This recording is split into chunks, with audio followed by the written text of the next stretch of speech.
Hi viewers, welcome to our channel. இன்றைக்கி நம்ம சேனலில் என்ன ரெசிபி பார்க்க போகிறோன்னா ஈவினிங் டைம் ஸ்நாக்ஸுங்க.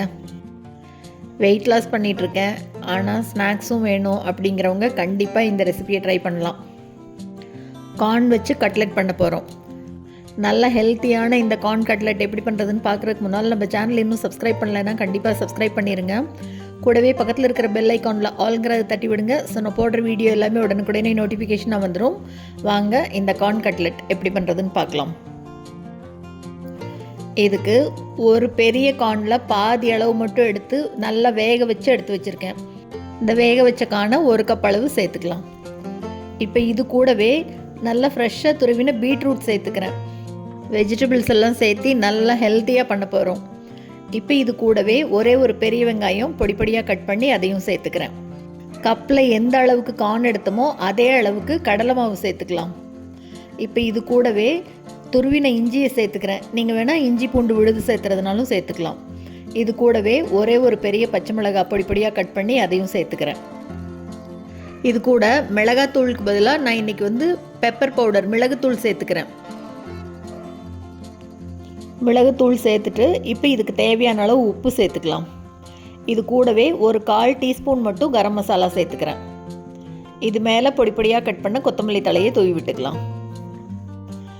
இப்போ இது எல்லாத்தையும் நல்லா அப்படியே பிசையணும். தண்ணி எல்லாம் எதுவும் சேர்த்த வேண்டாம். பீட்ரூட்டில் இருக்கிற தண்ணியும் வெங்காயத்தில் இருக்கிற தண்ணியுமே போதும். இதே அளவு போட்டு பண்ணிங்கன்னா கரெக்டாக இருக்கும். தண்ணி தெளித்து பிசைஞ்சிங்கன்னா அப்புறம் வடை தட்டை வராது. அதனால் இதுலேயே நல்லா அப்படி டைட்டாக பிசைஞ்சு விட்டுக்கலாம். இந்த காய் சேர்த்தும் போது பீட்ரூட்டுக்கு பதிலாக கேரட் சேர்த்துறதுனா கூட சேர்த்துக்கலாம். ரெண்டுமே ஹெல்த்தியானது தான். பீட்ரூட் சேர்த்து பிசைறதுனால கட்லெட் நல்லா அப்படி கலர்ஃபுல்லாக செம சூப்பராக இருக்கும். ஒரு பெரிய கார்னில் பாதி அளவு மட்டும் எடுத்திருக்கேன். பாதி அளவு 1 கப்புக்கு சரியாக இருந்தது. அந்த பாதி மட்டும் எடுத்தேன். இந்த அளவு எடுத்ததுக்கு 6 கட்லெட் வருது. நீங்கள் உங்களுக்கு எவ்வளோ வேணுமோ அந்த அளவு பார்த்து எடுத்துக்கோங்க. நல்லா பிசைஞ்சு விட்டதுக்கப்புறமா கொஞ்சம் பெரிய பெரிய உருண்டையாக எடுத்து அப்படியே மெதுவாக கையில் தட்டிக்கலாம். ரொம்ப அழுத்த வேண்டாம். பாருங்கள், கையில் வச்சு இந்த மாதிரி ஒரே ஒரு தடவை அப்படி ப்ரெஸ் பண்ணி விட்டால் போதும். இப்போ இதே மாதிரி எல்லாத்தையும் எடுத்து முதல்ல தட்டி வச்சுக்கலாம். ரொம்பவே சுலபந்தாங்க இந்த கட்லெட் பண்ணுறது. ஈவினிங் டைம் ஸ்நாக்ஸ் சாப்பிட்ணுன்னு இருக்குன்னா கடையில் போய் வாங்காமல் வீட்லேயே இந்த மாதிரி ஹெல்த்தியாக பண்ணி சாப்பிட்லாம். இப்போ எல்லாத்தையும் இந்த மாதிரி தட்டி வச்சுட்டு இப்போ ஒரு பேனில் எண்ணெய் சேர்த்துக்கலாம். தோசைக்கல்லில் போட்டு சுட்டெடுக்கிறதுனா கூட எடுக்கலாம். இதுக்கு ரொம்ப எண்ணெய் வேண்டாம். நம்ம டீப் ஃப்ரை பண்ண போகிறதில்ல. அதனால கொஞ்சமாக எண்ணெய் விட்டு எண்ணெய் நல்லா சூடானோடனே இதை எடுத்து பாருங்கள், ஒன்று ஒன்றா அப்படியே போட்டு எடுக்கலாம். நல்லா டேஸ்ட்டாக அருமையாக இருக்கும். எல்லாத்தையும் தட்டிட்டு ஒரு 5 நிமிஷம் அப்படியே விடலாம். நல்லா காயட்டும். ஒரு பக்கம் நல்லா காஞ்சதுக்கப்புறமா இப்போ எல்லாத்தையும் மறுபடியும் திருப்பி விடலாம். நல்லா இன்னுமே டார்க்காக வரணும்.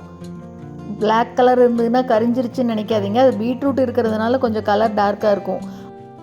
இதுக்கு தொட்டுக்க புதினா சட்னியோ கொத்தமல்லி சட்னியோ தொட்டுட்டு சாப்பிட்றதுனா சாப்பிட்லாம். இல்லை அப்படியே சாப்பிட்டுக்கிறதுனாலும் சாப்பிட்லாம். 2 பக்கம் நல்லா காஞ்ச உடனே ஒன்றா அப்படியே எடுத்து போட்டுடலாம். எவ்வளோ ஈஸியாக ஹெல்த்தியாக ஈவினிங் டைம் ஸ்நாக்ஸ் வீட்லேயே ரெடி பண்ணி வச்சு பாருங்கள். கார்ன் இருந்ததுன்னா போதும்.